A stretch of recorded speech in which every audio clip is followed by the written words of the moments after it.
There is a scene in the Gospels where a man walks toward Jesus, shrieking. He has been living among tombs for years. No chains could hold him. When Jesus asks for his name, the answer that comes back is Legion. Not a name, a number. Because many had gone in, and when Jesus says, "Get out," they beg, not for mercy, not for another chance. They beg not to be sent to the abyss.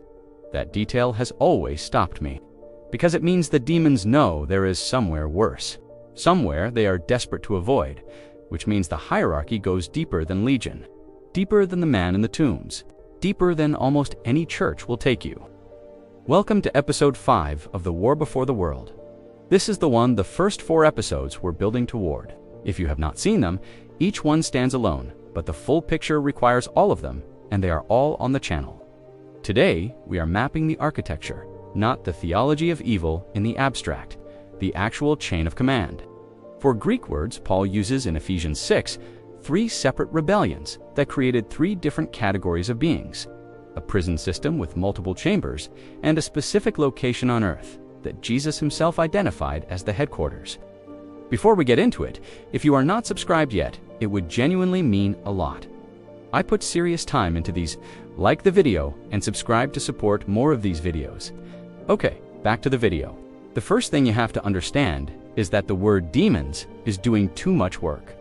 People use it to describe everything, from the thing that possessed the man in the tombs to the prince of Persia who held off an archangel for 3 weeks. Those are not the same kind of being. The Dark Kingdom was not built from 1 rebellion. It was built from 3. And each rebellion produced a different category of entity with a different function in the hierarchy. The first rebellion, Eden, covered in depth in episodes 1, 2, and 3 of this series, the being at the top of the hierarchy, the one the New Testament calls the ruler of this world, the adversary. His ambition in Isaiah 14, the Elion ambition we examined in episode 2, was not to be worshipped. It was to control the structure of who gets worshipped. He is still operating at the highest level, not omnipresent. We examined that in detail in the video on this channel called Christians Accidentally Made Satan a God, linked at the end, but ancient, strategic, and responsible for the architecture beneath him. The second rebellion, Mount Hermon, Genesis 6 verses 1 through 4, the sons of God saw the daughters of men and took wives from them. Most English readers assume this means godly men marrying ungodly women, but to Peter 2-4 and Jude 6 both describe a specific class of angel who sinned, abandoned their proper position, and are now imprisoned in chains of gloomy darkness, held in Tartarus until judgment. The New Testament is describing a specific historical event, a class of beings that crossed a line and are now locked up. These are not metaphors. Peter and Jude describe physical imprisonment, chains, darkness. The Greek Septuagint uses the language of angels in Genesis 6 in some manuscript traditions, but the clearest NT evidence is Peter and Jude themselves, both of whom describe beings who did not keep their proper domain and are now confined. The Second Temple Jewish tradition, particularly 1 Enoch, which is not canonical, but shaped the world in which Jesus and the apostles taught names Mount Hermon as the place of descent and puts the number of these beings at 200.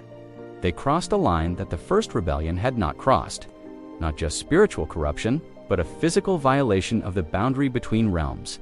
Their punishment was proportional. They are not roaming the earth, they are bound. But here's the detail that changes everything about what you see in the Gospels. Their offspring, the Nephilim hybrid beings, died in the flood. And here is where we have to be honest about what the text explicitly says versus what the tradition claims. The New Testament does not explicitly state what happened to the spirits of the Nephilim after the flood, but the Second Temple Jewish tradition, the same tradition Peter and Jude were drawing on, held that these spirits became what the New Testament calls unclean spirits, half celestial, half human, not quite angelic enough for heaven, not quite human enough for the standard human afterlife, disembodied, restless, looking for a host. That interpretation, whether or not it is the definitive answer, fits exactly what you see in the gospel encounters. Legion, multiple spirits packed into one man because they have nowhere else to be. When Jesus casts them out, they immediately beg for the pigs. Any body, any home, they are not strategic masterminds. They are chaotic, homeless, and ancient. And they remember things they should not remember. Mark 1:24, The unclean spirit in the synagogue shrieks, "I know who you are, the Holy One of God." They recognized him before the crowds did. The third rebellion, Babel, Genesis 11. God scatters the nations. Languages divided. Humanity fragments. But there is a verse that recontextualizes everything that follows it.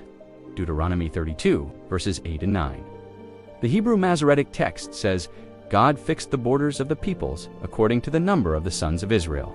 But the Dead Sea Scrolls text of this passage, for QDEUTJ, reads something different. According to the number of the sons of God, the Septuagint has a similar reading. Most contemporary Old Testament scholars who have worked with the Dead Sea Scrolls, including Michael Heiser and John Walton, regard the Sons of God reading as original and the later scribal harmonization as having changed it to Sons of Israel. What it says, when the Most High divided mankind at Babel, he assigned the nations to divine beings. He kept one nation, Israel, for himself. God handed the nations over to lower divine beings to steward, and those beings became corrupt.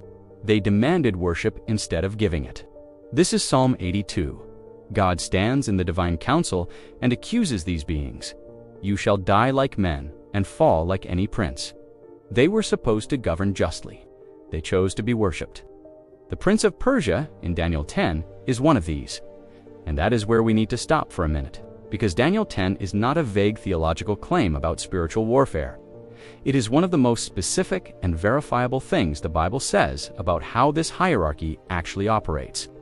Daniel has been mourning and fasting for 3 weeks, praying, waiting, nothing. Finally, an angel appears described in terms so overwhelming that Daniel's knees failed. And the angel says, "From the very first day you set your heart to understand this, your words were heard." 3 weeks of silence. Not because God was absent, because a spiritual battle was happening that Daniel could not see. The Prince of Persia, a territorial entity assigned to the Persian Empire, had been blocking the messenger for 21 days. A holy angel held off for 3 weeks. Michael, described elsewhere as one of the chief princes, had to come and assist before the message got through. Think about what that means.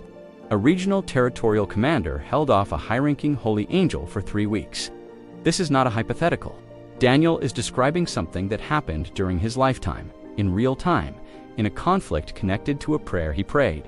The darkness operating at the international level is orders of magnitude more powerful than what usually comes up in individual spiritual warfare conversations. Now here is where Paul maps the whole system in Ephesians 6:12. 4 Greek words, 4 tiers. The first tier, archai, principalities, from the Greek word for first or ruling ones. The territorial commanders, the Prince of Persia, the Prince of Greece. The Babel rebellion entities at the top of the active hierarchy. They do not deal in individuals, they deal in civilizations. Centuries, the shaping of entire cultures toward or away from the knowledge of God.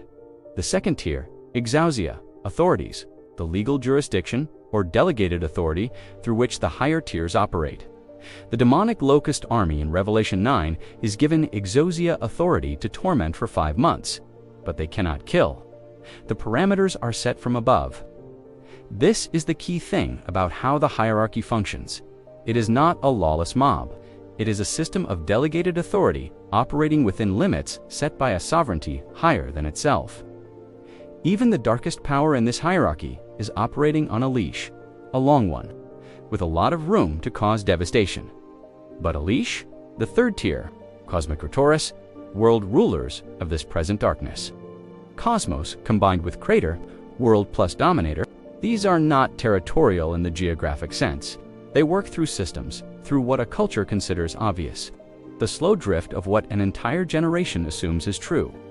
When a civilization gradually loses the concept that human beings carry intrinsic worth that is not just sociological evolution, Paul is diagnosing the mechanism. He is telling the church that the resistance to the gospel is not purely intellectual. Something is working at the level of the world system itself. The fourth tier, pneumatica, ponerius, spiritual forces of wickedness. The infantry, the unclean spirits, the beings that shriek in synagogues, beg for pigs, and pack into a single man because they have nowhere else to go. And there is a legal principle embedded in how they operate. They need a foothold. Paul uses the Greek word topos in Ephesians 4:27. Do not give the devil a place, a location, a legal address. The infantry of this hierarchy cannot simply occupy. They need a pattern, a repeated choice that opens a door.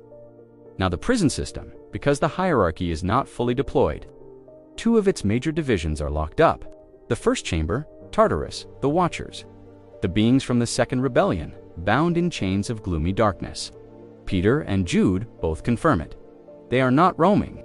They are imprisoned until the judgment. The second chamber, the abyss, the bottomless pit, referenced in Luke 8 when Legion begs not to be sent there, referenced in Revelation 9 when it is opened and a locust army emerges, referenced in Revelation 20 when Satan is bound there.